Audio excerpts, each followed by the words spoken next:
Assalamualaikum warahmatullahi wabarakatuh.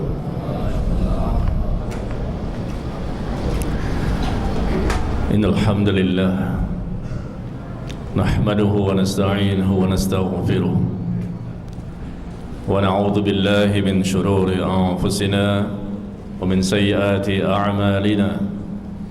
May yahdihillahu fala mudilla lahu wa may yudlil fala hadiya lahu. Asyhadu an la ilaha illallah wahdahu la syarika lahu wa asyhadu anna Muhammadan abduhu wa rasuluh sallallahu alaihi wa ala alihi wa sallam, amma ba'd. Kembali kita bersyukur kepada Allah Subhanahu wa ta'ala. Di hari ini kembali kita diberikan kesempatan, kesehatan, serta keluasan waktu dan nikmat lainnya untuk bisa melaksanakan salah satu kewajiban kita, salat maghrib berjamaah.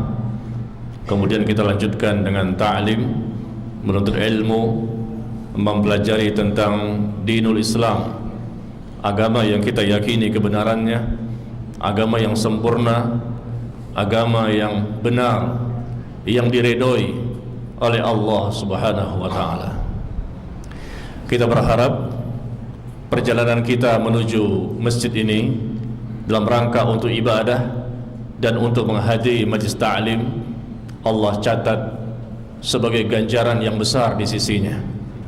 Kita berharap dengan langkah yang kita lakukan menuju masjid ini, maka menjadi sarana untuk memudahkan kita masuk ke dalam surga. Karena Rasulullah sallallahu alaihi wasallam bersabda, "Man salaka tariqan yaltabisu fihi ilman, sahhalallahu lahu bihi tariqan ilal jannah."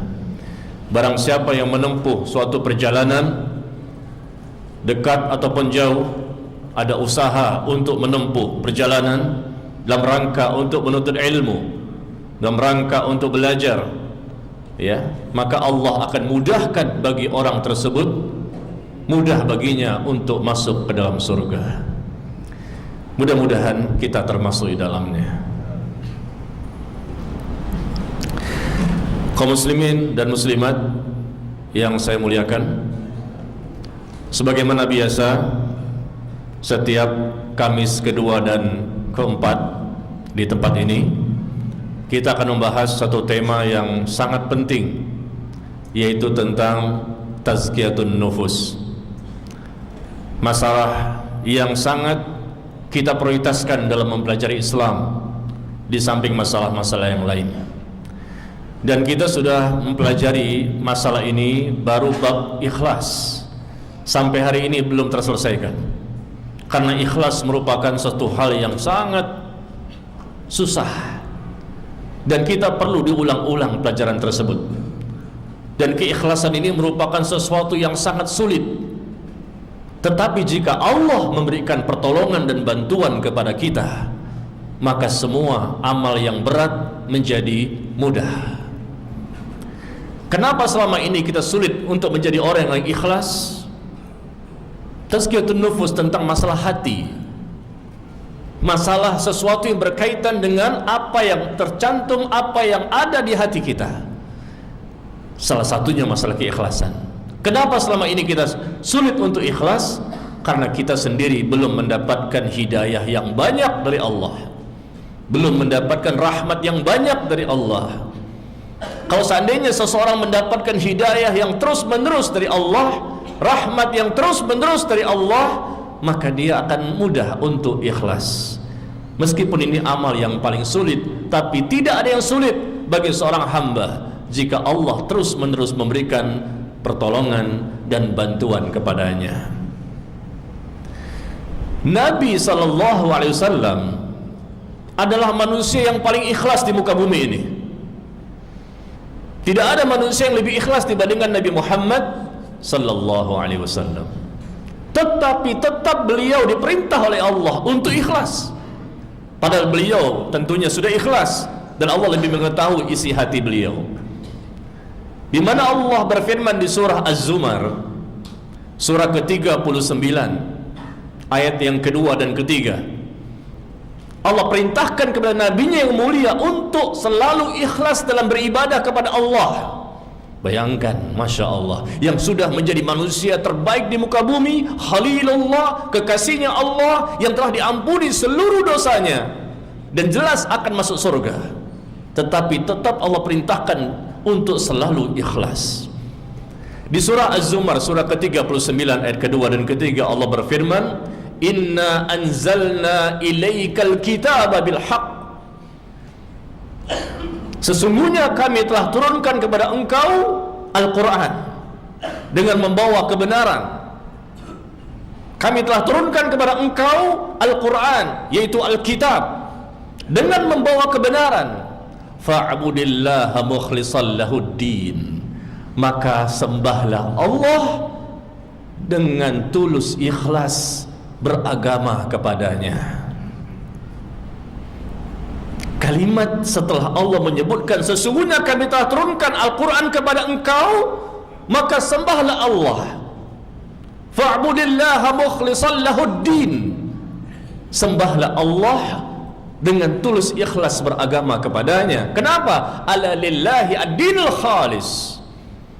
Karena sesungguhnya milik Allah lah agama Islam ini, agama yang murni dari kesyirikan. Agama Islam milik Allah dan tidak ada kesyirikan di dalamnya bagi orang-orang yang betul-betul mengamalkan Islam dengan benar. Yang kita lihat di sini, Rasulullah diperintah untuk selalu menjadi orang yang ikhlas, padahal beliau sudah ikhlas. Bagaimana dengan kita? Fa'budillaha mukhlishan lahuddin. Hati beliau untuk Allah, jasad beliau untuk Allah, hartanya, jiwanya, tenaganya, seluruhnya beliau serahkan untuk Allah, hidup dan matinya untuk Allah. Luar biasa. Tapi tetap Allah turunkan wahyu memerintahkan kepada beliau untuk selalu ikhlas. Karena hati ini suka berubah. Kadang ikhlas, kadang tidak. Kadang ikhlas, kadang tidak. Iman kadang naik, kadang turun. Al-iman yazid wa yanqus. Makanya Nabi paling banyak doanya yang sering beliau ucapkan adalah Ya muqallibal qulub tsabbit qalbi ala dinik. Wahai yang maha membolak-balikan hati, teguhkan hatiku dalam agamamu.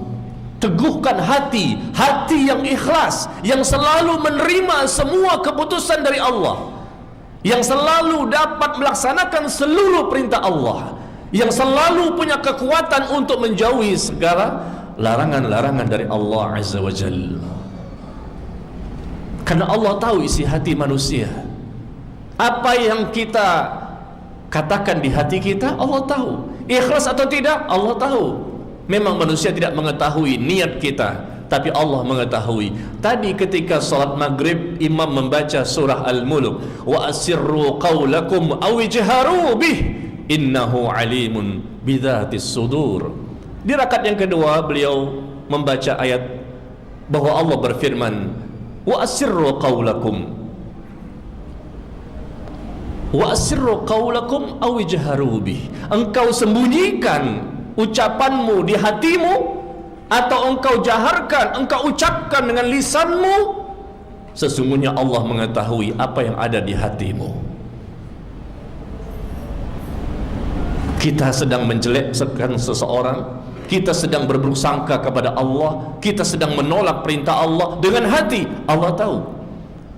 Ikhlas itu masalah hati.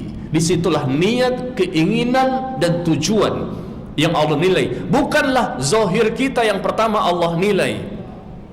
Karena Nabi SAW bersabda, innallaha la yanzuru ila suwarikum wa amwalikum walakinnallaha yanzuru ila qulubikum wa a'malikum. Sesungguhnya Allah tidak menilai kepada rupamu dan hartamu, tapi Allah melihat pertama kali kepada hatimu dan amalmu. Hati lalu amal. Kalau hatinya benar, amal pun diterima. Kalau hati tidak benar, maka amal pun tidak diterima. Apa yang menjadi bagian dari hati? Itulah niat. Ada apa pada niat? Itulah keikhlasan. Qul in tukhfu ma fi sudurikum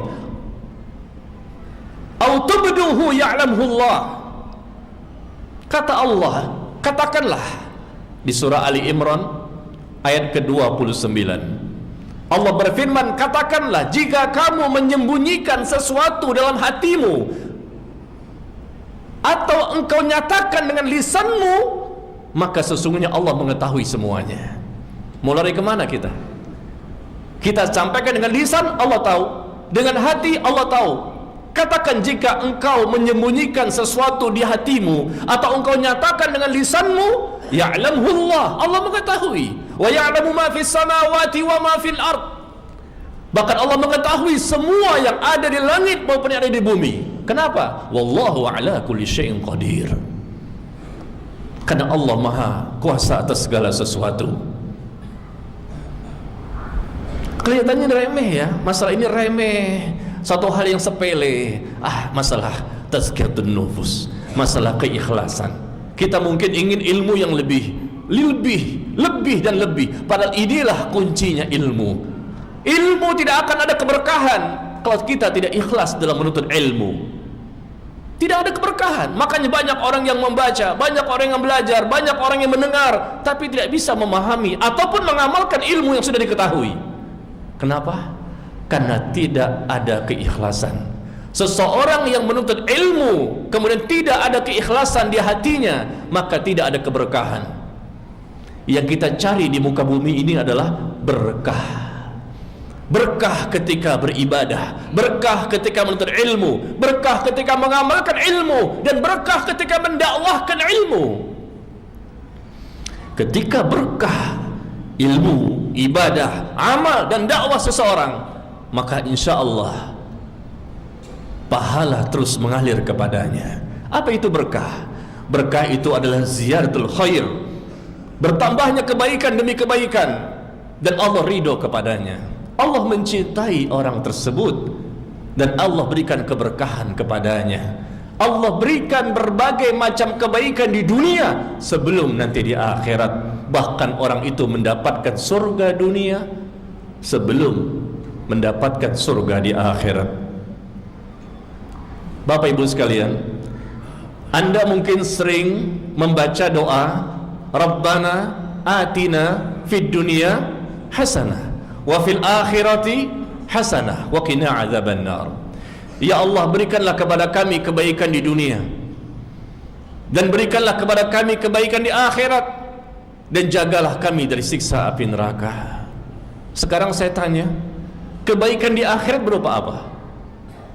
Atina fil akhirati hasanah, berikan kepada kami kebaikan di akhirat berupa apa? Surga. Kebaikan di akhirat berupa surga. Tapi yang pertama ketika kita membaca atina fid dunya hasanah, berikan kepada kami kebaikan di dunia ini, berupa apa? Ada yang tahu? Kebaikan di akhirat sepakat kita berupa surga. Itu kebaikan. Tidak ada lagi kepilihan yang lain, karena di sana cuma surga dan neraka. Pastilah kita katakan surga itu kebaikan dan neraka itu keburukan. Tapi ketika kita minta atina fid dunya hasanah, berikan kepada kami di dunia ini kebaikan, berupa apa? Ada yang tahu? Hah? Hah? Keimanan. Yang lain? Keikhlasan. Yang lain? Hidayah. Sudah 3 pendapat. Ulama berbeda-beda pendapatnya. Keikhlasan, keimanan, hidayah, apa lagi? Ketaatan. Hah? Keberkahan. Umat bingung melihat jawaban ulama berbeda-beda. Yang tepat yang mana? Selama ini kita berdoa, minta berikan kepada kami ya Allah kebaikan di dunia. Kebaikan berupa apa? Kebaikan itu banyak. Ikhlas itu baik, berkah itu baik, hidayah itu baik. Apalagi tadi, ketaatan itu baik, keimanan itu baik. Apakah semuanya? Itu semuanya itu terangkum, tercakup dalam satu perkataan. Kebaikan di dunia adalah surga dunia. Kita minta kebaikan di dunia dan minta kebaikan di akhirat. Kebaikan di akhirat berupa surga di akhirat. Kita minta kebaikan di dunia berupa surga yang ada di dunia. Itu apa? Cintanya Allah kepada kita. Kalau Allah cinta kepada kita, yang itu merupakan surga dunia, berarti keikhlasan kita diterima oleh Allah. Berarti ketaatan kita dianggap benar oleh Allah. Berarti kita termasuk orang yang mendapatkan hidayah, keberkahan, kebaikan, semuanya tercakup. Kenapa? Orang yang sudah dapat cinta dari Allah, berarti dia sudah mendapatkan seluruh kebaikan di dunia ini. Ketika kita mengatakan atina fil akhirati hasanah, berikan kepada kami kebaikan di akhirat, sepakat kita mengatakan surga. Tapi kita lupa bahwa di dunia pun ada surga, yaitu surga dunia, yang itu merupakan kenikmatan yang tertinggi dan terbesar dan teratas, dan tidak dimiliki oleh sembarang manusia. Itu Allah berikan kepada hamba-hambanya yang terpilih, dan mereka itu adalah siapa? Orang yang dicintai oleh Allah. Seseorang dicintai oleh Allah, Allah mencintainya. Bukan sekedar dia mencintai Allah, tapi Allah mencintainya. Masya Allah, orang yang dicintai oleh Allah berarti dapat dia semua. Berarti dia orang bertakwa, berarti dia orang yang saleh dan saleha, berarti dia orang yang ikhlas, berarti orang yang mengikuti sunnah, orang yang mendapatkan hidayah, mendapatkan rahmat, mendapatkan ampunan, dan seterusnya. Surga dunia yang kita inginkan, dan itu tidak identik dengan harta. Meskipun seseorang barangkali miskin, hidupnya pas-pasan, tapi dialah orang yang mendapatkan surga dunia. Karena Allah berfirman, "Waliman khafa maqama rabbih jannatan, fabi ayyi ala'i rabbikuma tukadziban." Dan bagi orang-orang yang memiliki rasa takut yang tinggi kepada Allah, orang yang memiliki rasa takut yang benar kepada Allah, maka mereka mendapatkan dua surga. Allah firmankan di surah Ar-Rahman, "Fabi ayyi ala'i rabbikuma tukadziban." Di surah Ar-Rahman surah ke-55 ayat ke-46. Bagi orang yang memiliki rasa takut yang benar kepada Allah, mereka mendapatkan dua surga, surga di dunia dan surga di akhirat. Makanya Syekhul Islam Ibn Taimiyah rahimahullah mengatakan, "Inna fid dunya jannatun man lam yadkhulha lam yadkhul jannatal akhirah." Sesungguhnya di dunia ini ada surga. Barang siapa yang tidak memasuki surga yang ada di dunia, maka dia pun tidak akan memasuki surga yang ada di akhirat. Surga dunia yang kita kejar, bukan surga dunia sebagaimana yang dinikmati oleh orang kafir.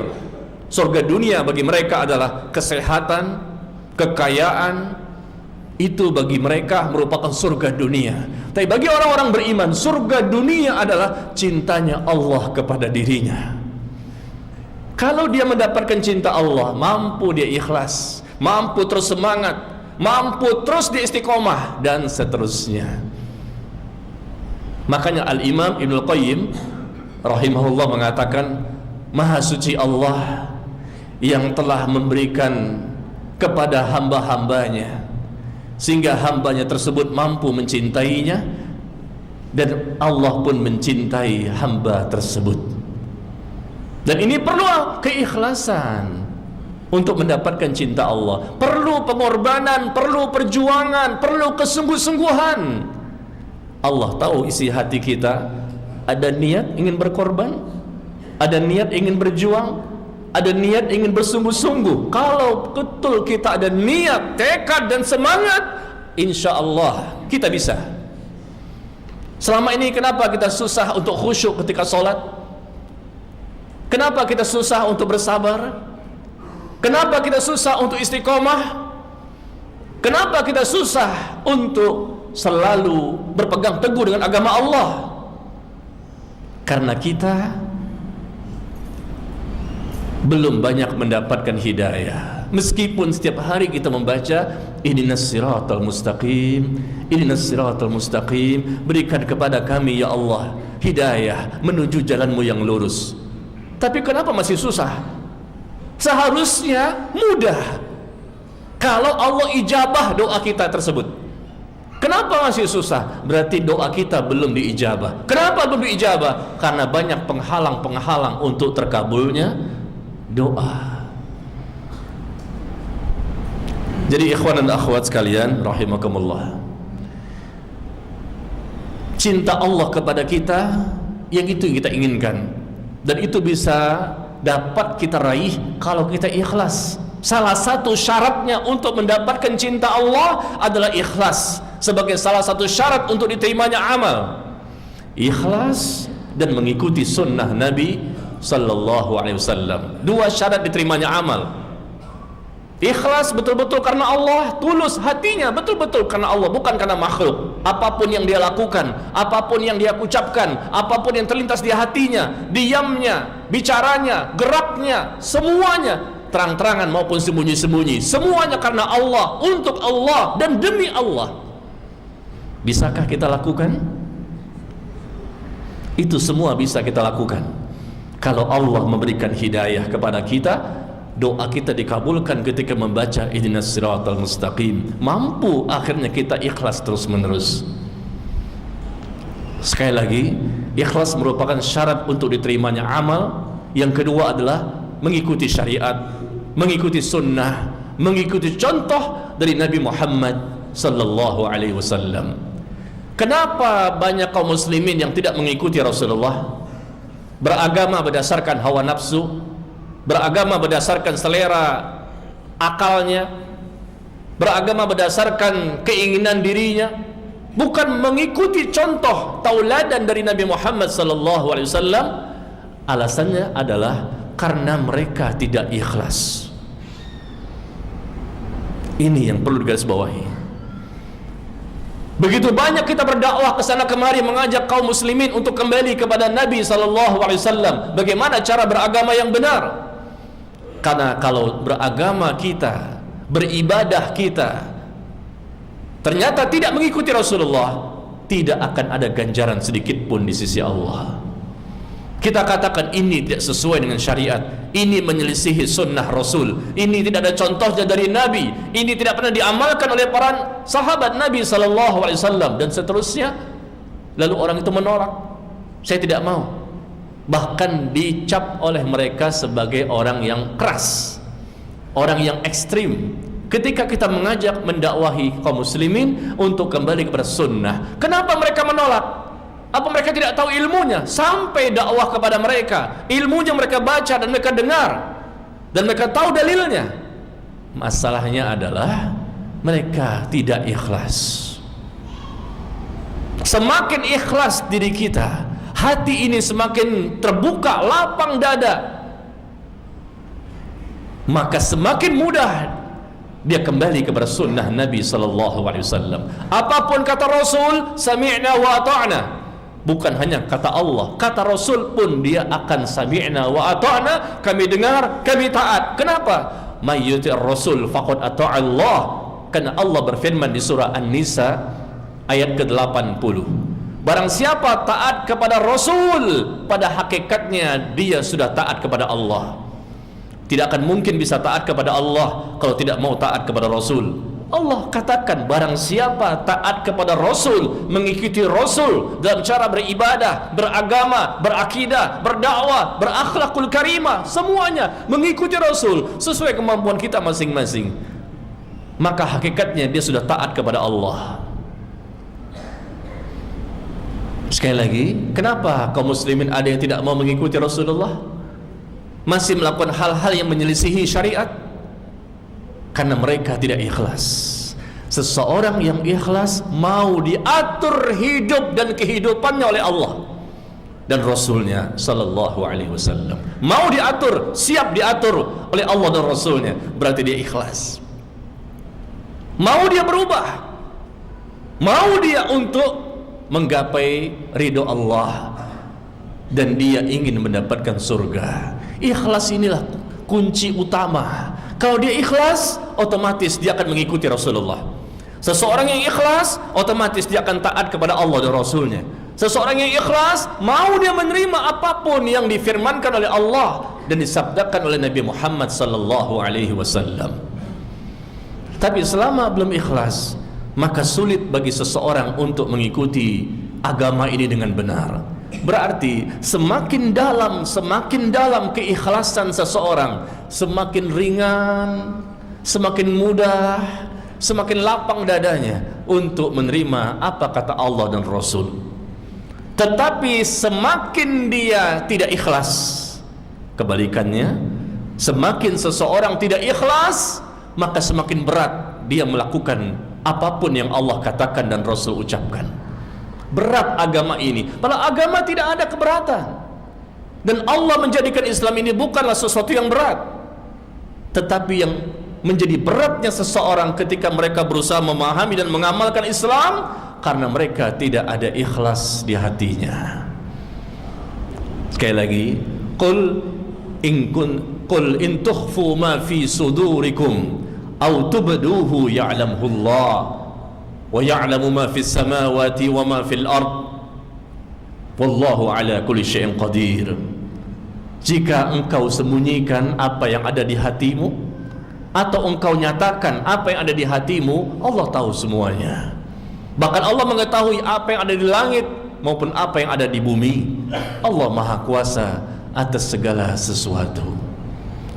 Tanda-tanda orang yang ikhlas adalah dia selalu mencari ridho Allah, bukan ridho manusia, bukan selera manusia, bukan keinginan manusia.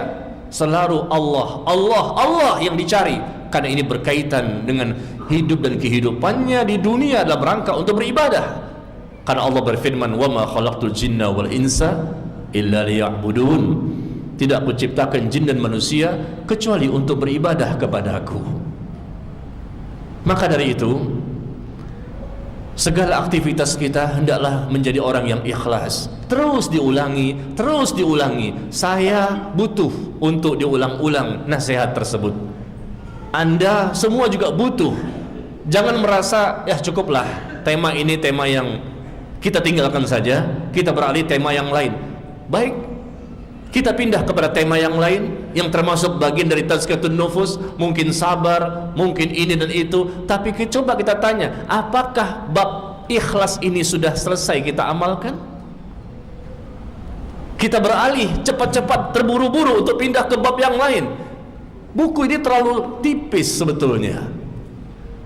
Dan kalau kita baca, hanya mungkin 1 jam selesai, 2 jam selesai tentang tazkiyatun nufus. Tapi coba dalam pengamalannya, bisakah kita langsung pindah kepada masalah manajemen qalbu, hati yang lain, masalah sabar, tidak bersangka kepada Allah, hati yang selalu menyikapi dengan sikap yang benar ketika tertimpa ujian dan seterusnya. Apakah yang ikhlas ini perlu kita tinggalkan? Padahal untuk masuk kepada bab-bab berikutnya, kalau tidak dilandasi dengan keikhlasan, sulit semuanya. Bab-bab berikutnya itu akan sulit semuanya. Kalau bab pertama saja kita sudah tidak bisa memahami dan mengamalkannya. Ridho Allah yang kita cari, terus kita ingatkan. Dan Rasulullah sallallahu alaihi wasallam ketika beliau berada di kota Mekah selama 13 tahun, yang beliau sampaikan masalah apa? Masalah tauhid, masalah akidah, masalah keimanan, dan masalah itu termasuklah masalah keikhlasan. Makanya Allah berfirman, "Wa minan nasi may yashri nafsahu ibtigha'a mardatillah." Di antara manusia ini ada orang-orang yang mereka mengorbankan dirinya untuk mendapatkan ridho Allah. Dia korbankan dirinya, bukan hanya berkorban Idul Adha menyembelih seekor kambing, tapi dirinya bahkan dia korbankan untuk Allah. Di antara manusia ada seperti itu, kata Allah di surah Al-Baqarah ayat 200 berapa itu? 207. Di surah Al-Baqarah ayat 207 Allah berfirman, "Wa minan nas." Di antara manusia ini ada orang-orang yang mengorbankan dirinya untuk mendapatkan ridho Allah. Selalu, senantiasa dalam hidupnya dia berusaha mencari ridho Allah, menggapai ridho Allah. Masya Allah, inilah orang-orang yang beruntung ketika beraktivitas apapun. Innama nut'imukum liwajhillah la nuridu minkum jazaan wala syukura. Sesungguhnya kami memberikan makanan ini kepada kamu bukanlah ingin diberikan balasan atau menunggu-nunggu ucapan terima kasih. Tidak, kami memberikan makanan ini kepada kalian semata-mata ingin mendapatkan wajah Allah. Allah memberikan contoh seperti ini di surah Al-Insan, surah ke-76 ayat yang ke-8 dan ke-9. Innama nud'imukum liwajhillah. Kami memberikan makanan ini kepada kalian betul-betul karena ingin mendapatkan wajah Allah. La nuridu minkum jazaan wala syukura. Kami tidak menginginkan dari kalian balasan maupun ucapan terima kasih. Manusia mau terima kasih atau tidak sama kita, enggak masalah. Manusia memberikan balasan kepada kita atas kebaikan yang kita berikan kepada mereka, enggak masalah. Mau dibalas silakan, enggak dibalas pun enggak masalah. Mau ucapkan terima kasih, syukran jazakallah khair, mereka ucapkan atau tidak mereka ucapkan, enggak masalah, karena niatnya untuk Allah. Kalau seperti ini, tenang hati ini. Ketenangan batin adalah kebahagiaan yang terbesar di muka bumi. Bahagia surga dunia mereka dapatkan, dan itu bisa diraih dengan keikhlasan, dan keikhlasan nanti mendapatkan ujungnya cinta Allah. Sekali lagi, bukan hanya keikhlasan, tapi keikhlasan itu adalah modal terbesar yang nantinya mereka akan mudah menerima sunnah. Ketika ikhlas dan sunnah tadi betul-betul menjadi satu, dan mereka lakukan dengan istiqomah, dengan sungguh-sungguh, maka Allah pun akan mencintainya.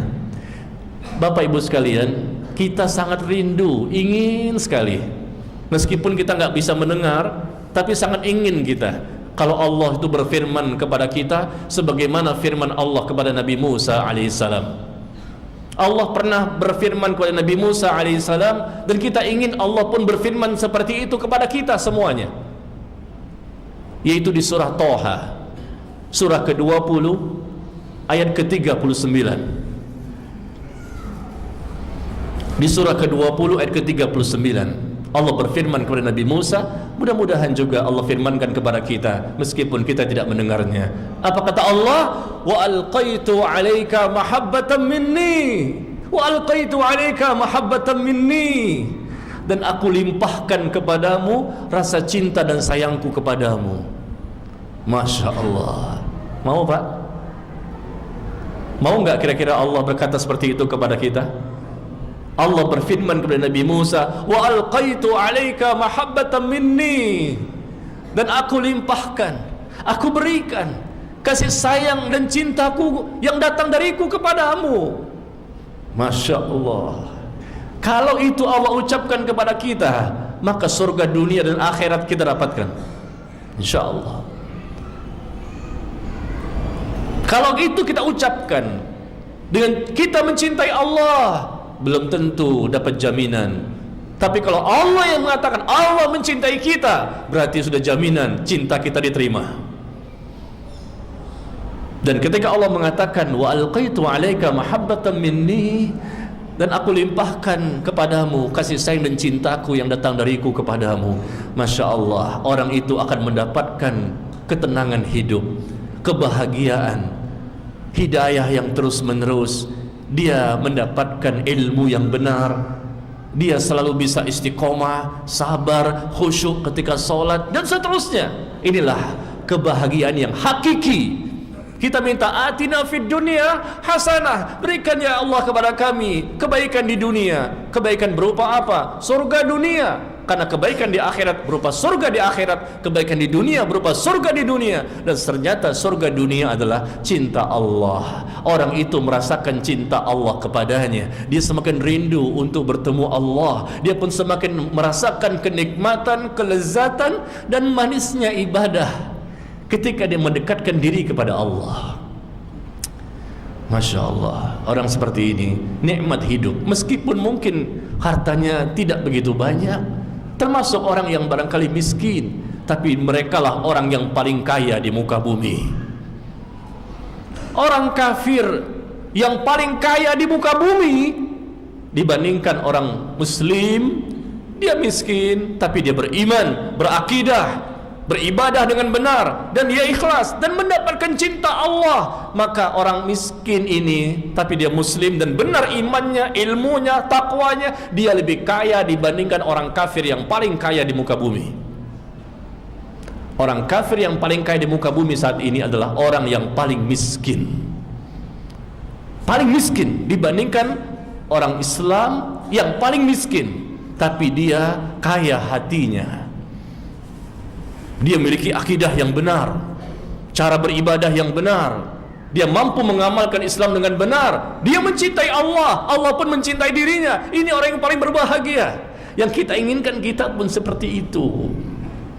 Apalah kekayaan yang dimiliki oleh mereka? Siapa orang kafir yang paling kaya di muka bumi saat ini? Orangnya ini. Yang kedua siapa? Orang kafir. Yang ketiga siapa? Orang kafir. Rata-rata orang kafir 1, 2, 3, 4, 5 dan seterusnya.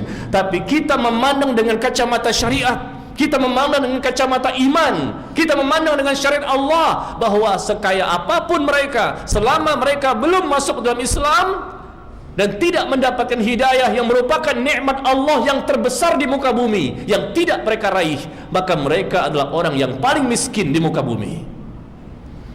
Tidak tergiur kita dengan apa yang mereka peroleh, karena kita tahu dunia sebentar, akhirat kekal selama-lamanya. Dunia sebentar akan binasa. Kekayaan yang mereka miliki tidak ada artinya kalau mereka tidak masuk Islam dan mengikhlaskan dirinya untuk beribadah kepada Allah. Miskin, cara pandang kita yang berbeda.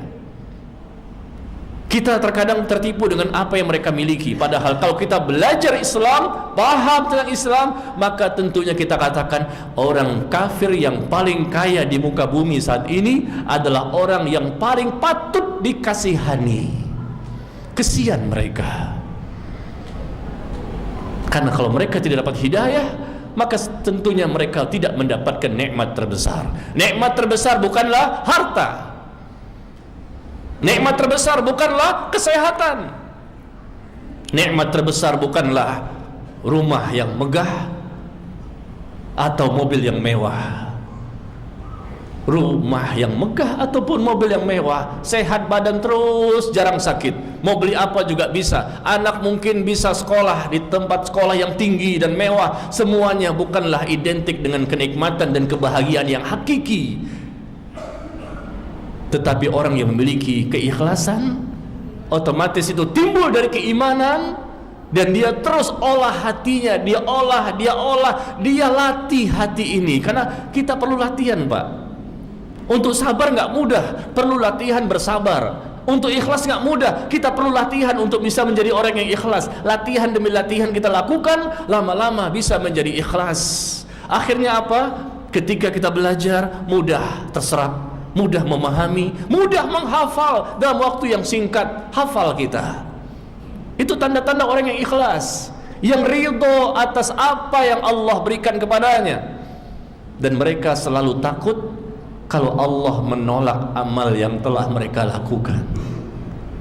Takut kalau Allah menolak amal yang telah selama ini mereka persembahkan kepada Allah. Itu ciri orang yang ikhlas. Takut kalau amalnya tertolak. Kalau lawan dari ikhlas, orang munafik. Orang munafik tidak ada sedikit pun di hatinya takut kalau amalnya tertolak. Karena memang amal itu bukan untuk Allah. Amalnya bukan untuk Allah, orang munafik. Tetapi orang mukmin yang sejati, amalnya betul-betul untuk Allah. Dia persembahkan dengan sesuai kemampuannya. Setelah itu timbul takut kalau amal itu enggak diterima. Masya Allah, itu orang yang ikhlas. Makanya pantaslah Umar bin Khattab radhiyallahu anhu, seorang sahabat besar yang jelas insya Allah masuk dalam surga, menjadi sahabat Nabi Muhammad sallallahu alaihi wasallam. Jasanya sangat banyak, keimanannya luar biasa, amalnya pun tidak kita ragukan. Tetapi coba dengarkan Bapak perkataan Umar bin Khattab radhiyallahu an. Dan ini perkataan yang keluar dari keikhlasan hati yang tinggi. Apa yang beliau katakan? Lau ya'lamun nas, lau ya'lamun nas, lau nada munadin nas sama, lau nada munadin nas sama ayyuhan nas innakum dakhiluna al-jannah kullukum ajma'un illa rajulan wahidah la khiftu an akuna huwa.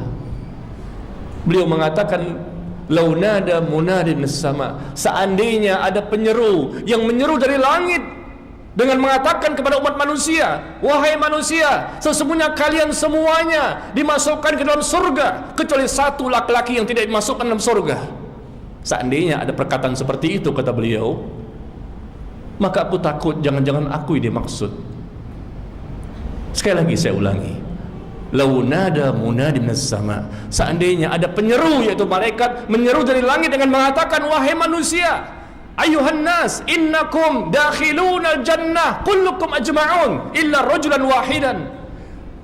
Wahai manusia, ini penyeru dari langit mengatakan, seandainya seperti itu ada, sesungguhnya kalian semuanya dimasukkan ke dalam surga kecuali satu laki-laki yang tidak dimasukkan ke dalam surga. Maka Umar mengatakan, la khiftu an akuna huwa, aku takut jangan-jangan aku yang dimaksud. Jangan-jangan aku ini maksud bahwa aku tidak dimasukkan ke dalam surga. Allahu Akbar. Walau nada munadin, dan seandainya ada penyeru lain yang mengatakan, ayuhan nas innakum dakhilunan nar illa rajulan wahida. Dan kalaupun seandainya ada penyeru lain yang mengatakan, wahai manusia, sesungguhnya kalian semuanya masuk ke dalam neraka kecuali satu orang yang tidak Allah masukkan ke dalam neraka, maka Umar mengatakan, la rajautu an akuna huwa, mudah-mudahan aku termasuk di dalamnya, orang yang dijauhkan dari api neraka. Heran kita dengan perkataan seperti ini. Kok ada sekelas selevelnya Umar? Seandainya ada penyeru dari langit yang mengatakan semua manusia masuk surga kecuali satu yang tidak masuk surga, aku takut jangan-jangan aku dimaksud. Takut, padahal beliau ikhlas, sudah mengikuti Rasul, tapi buah dari keikhlasan. Lihat ciri-ciri orang yang ikhlas. Takut kalau amalnya tertolak, padahal Masya Allah pengorbanannya, perjuangannya untuk tegaknya Islam dan sunnah. Tapi dia takut, jangan-jangan aku ini maksud bahwa aku pun tidak akan dimasukkan ke dalam surga. Dan kalaupun ada penyeru lain dengan mengatakan, wahai manusia, sesungguhnya kalian semuanya akan dimasukkan ke dalam neraka kecuali satu yang dibebaskan dari neraka, aku berharap, la rajautu an akuna huwa, aku berharap mudah-mudahan aku yang dimaksud. Masya Allah. Inilah Umar bin Khattab radhiyallahu an, orang yang memiliki ketakwaan. Bagaimana selevel sahabat seperti ini, lalu ada orang lain yang mencaci maki diri beliau, mengkafirkan beliau. Allahu Akbar. Mereka akan mendapatkan laknat Allah. Umar bin Khattab radhiyallahu an adalah manusia yang dicintai Rasulullah. Kalau kita mengaku mencintai Rasul, maka kita wajib mencintai para sahabatnya, karena para sahabatnya adalah orang-orang yang Rasul cintai. Dan Nabi SAW bersabda, al-mar'u ma'a man ahabba, seseorang itu nanti di akhirat akan dikumpulkan bersama dengan orang yang dia cintai.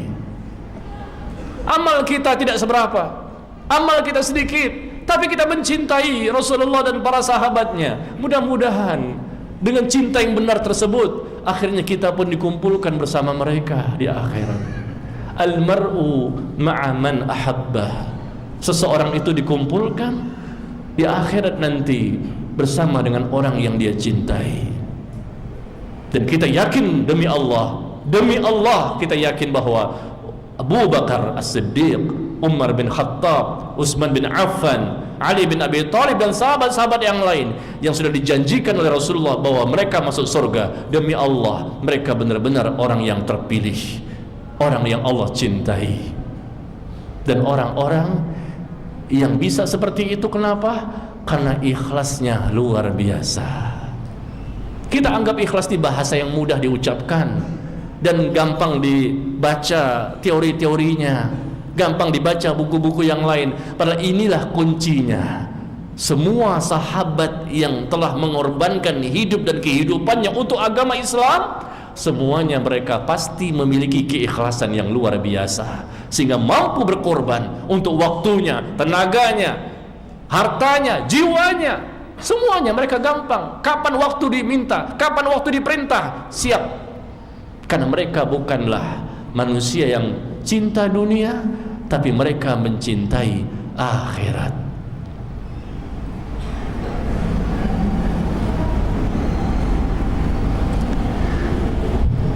Demikian kaum muslimin yang saya muliakan.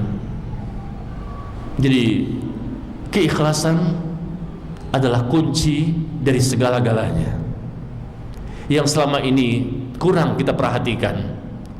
Amal tidak akan diterima sehebat apapun kalau seseorang tidak ada keikhlasan. Sekali lagi, kalau orang itu betul-betul ikhlas, ikhlas yang benar-benar, pasti insya Allah orang itu akan mengikuti sunnah. Kalau ada orang yang belum mau mengikuti syariat, belum mau mengikuti sunnah, belum mau mengikuti cara beragama yang benar, masih dengan kesyirikannya, masih dengan kebid'ahannya, masih dengan kemaksiatannya, itu pertanda bahwa dia belum ikhlas, belum mau diatur secara totalitas hidup dan kehidupannya oleh Allah dan Rasulnya. Makanya Allah berfirman, ya ayyuhalladzina amanu udkhulu fis silmi kaffah wa la tattabi'u khutuwatis syaitan innahu lakum aduwwum mubin. Wahai orang-orang yang beriman, masuklah kalian ke dalam Islam secara keseluruhan, jangan setengah-setengah, jangan dipilah-pilah. Islam itu semuanya baik, karena Islam itu berasal dari Allah, bukan ciptaan manusia, bukan bikinan manusia, bukan kesepakatan manusia. Islam adalah dari Allah, sehingga kita ambil semuanya, masuk dalam Islam secara keseluruhan. Dan jangan kamu mengikuti langkah-langkah syaitan, karena syaitan menginginkan kita untuk tidak ikhlas, untuk memilah-milih, dan kemudian kita pun menolak ajaran-ajaran yang tidak sesuai dengan hawa nafsu kita. Semoga kita berharap Allah menjadikan kita hamba-hambanya yang ikhlas. Semoga kita berharap Allah menjadikan kita hamba-hambanya yang selalu berusaha menjadi orang yang ikhlas dan berusaha selalu untuk taat kepada Allah selama kita hidup di dunia.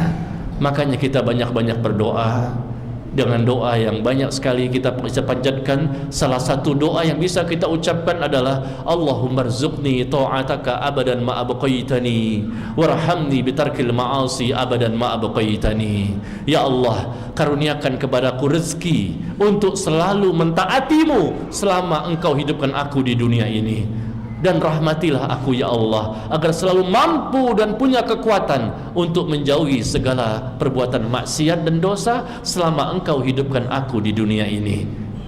Allahumma rzuqni ta'ataka abadan ma abqaitani warhamni bitarkil ma'asi abadan ma abqaitani. Demikian, inilah yang bisa saya sampaikan. Sudah masuk waktu Isya, kita bersiap-siap. InsyaAllah bermanfaat untuk seluruh yang mendengarkan kajian ini. Dan wallahu a'lam bissawab. Subhanakallahumma wa bihamdika asyhadu an la ilaha illa anta astaghfiruka wa atubu ilaik. Wassalamualaikum warahmatullahi wabarakatuh.